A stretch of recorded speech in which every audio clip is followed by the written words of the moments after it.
as we pay attention to what and notice what we're noticing, we want to notice who we're hanging out with, what we're watching on TV, what we're reading, what we're talking about, the conversations we allow ourselves to engage in.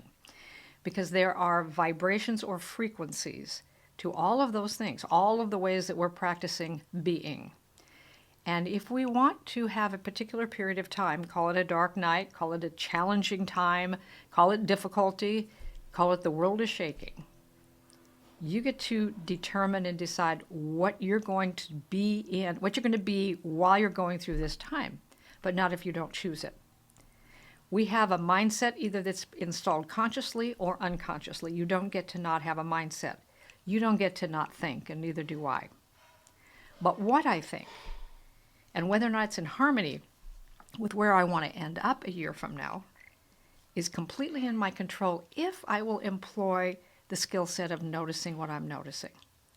But if I don't notice what I'm noticing, I'll just react and respond to everything coming at me. The extreme difficulty I went through when I lost my business, the marriage, the house, my reputation, this very, very dark, difficult time. How I went to the Oregon coast and I spent weeks just bereft until I could begin to recognize this was a dark chapter. I could still write new chapters in my life. I could take what I loved. I could do the things that I could do with what I had. And I began to build again. And what I built subsequent to that is not only more successful in every measurable way, but way more meaningful also because of who I became in the process. I would not wish what I went through on anybody, but I would wish where it took me on everyone. And so I know in the very depths of my being that you can have this experience that we're collectively going through, but you will have an individual version of it.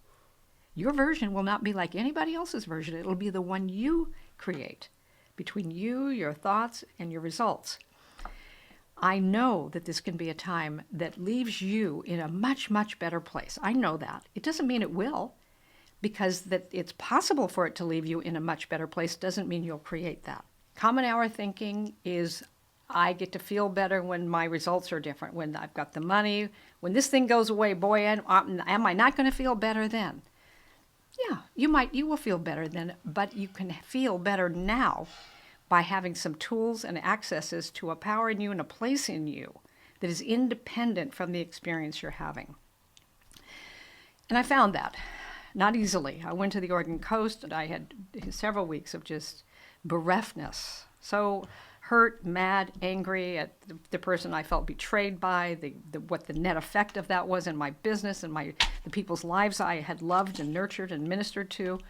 I felt mad at myself for not seeing things in hindsight I could see. All of that was occurring for me. And over the course of that time, I took a little tiny book with me, written in 1100 AD from a Christian mystic called St. John of the Cross.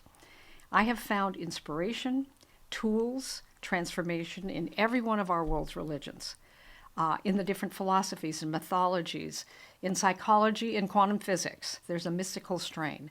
There's a truth that isn't confined by any religion or philosophy or science or mysticism. It's a truth that's everywhere present when you begin to look for it and find it, and it's already in you. And so I took this little book, Dark Night of the Soul, about how do you traverse these difficult times? How do you get through that? How do you do that? If you're in the midst of a difficult time, then how do you do it well? If you're going to have the difficult time anyway, why not learn to do it well? And what would be the skill set that would come with that? And what would you do? And what, in fact, might it mean in the future of your life? And I began to work with those questions. And I found a little paragraph maybe 5 or 6 weeks into the 3 months I spent walking the beach, that said this. So this mystic from 1100 AD. When the dark night comes upon you, so let's start there. When the dark night comes upon you, the first thing is it's not a matter of if it will happen. Something in your life that is extremely challenging.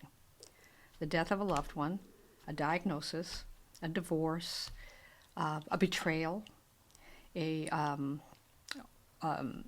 lose the money, you invest in a business and it doesn't go well, business partner absconds. I mean, the forms of difficulty are unending. But the extreme difficulty is something that every single one of us faces in this hero's journey, in this journey of life. When the dark night comes upon you, the first thing you do is do everything you can do to make it go away. When you discover your power is not enough to make it go away, so you and I are in that moment right now. Our personal power is not enough to make this go away. We can influence, certainly, certain things, positive thinking, mindset, getting creative. There's things we can generate, but we can't make the whole thing go away. First thing you do is and so you think about a death in your life. The first thing is denial. You just, you can't believe it's happened. It just takes time for it even to take it in. When I found out this money was missing and what that was going to mean, it was like I was shattered. And when some things have happened in your life, you may have felt that way too. The first thing you do is to do everything you can do to just make it go away. My first thought was, there has to be a mistake here. No, this could not be what this is looking like. But it was. First thing you do is do everything you can do to try to make it go away. When you discover your power is not enough to make it go away, it's not an if it's going to happen, it's just when it's going to happen and what form it will take.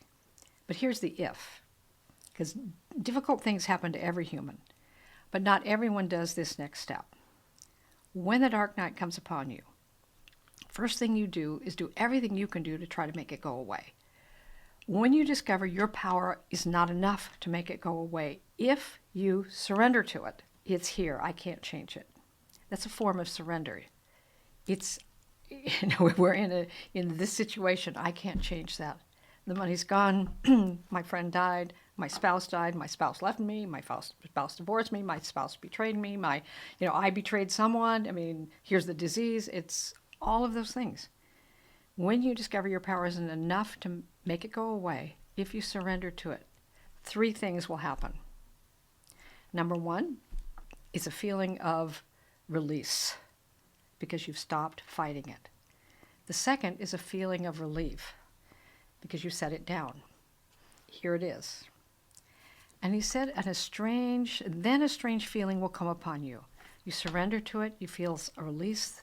Come behind that, either immediately or within a short amount of time, comes a feeling of relief. Okay. And then he said, the third thing is a strange feeling will come upon you, that you don't want it to end too soon. You actually don't want this dark night, this difficulty, this challenge, you actually don't want it to end too soon because you actually want everything it came to give you.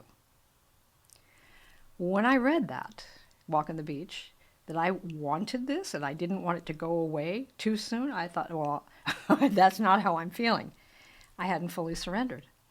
I hadn't fully allowed myself to embrace that in this life there's good in everything.